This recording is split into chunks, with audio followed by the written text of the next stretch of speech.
More than 2,300 children have been taken from their parents under the zero tolerance policy.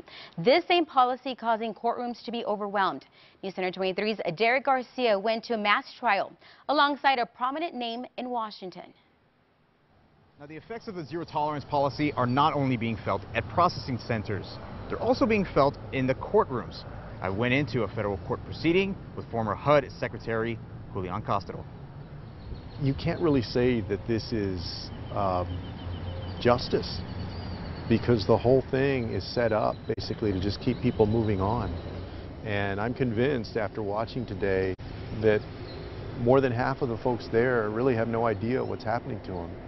And that shouldn't be the way that it is. Former San Antonio Mayor and Secretary of Housing and Urban Development walked out of federal court appalled by what he saw. There's no way in the world that you can adequately have these folks represented when you're trying to deal with 50 people at one time. Cameras are never allowed in federal courts. The only proof of the mass trials are the growing court dockets and this photo leaked by The Intercept of a Pecos, Texas courtroom. Castro believes many of the defendants are unsure what's happening because most of them only have an elementary education. I imagine that there are a whole bunch of people who come into this process and don't know what to expect, and then they leave it, they go through it, and they still don't know what happened.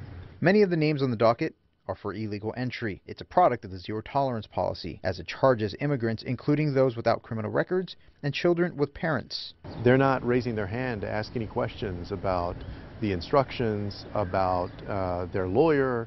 So what's happening is you have to wonder, is this really justice? Or is it just sort of running through the paces?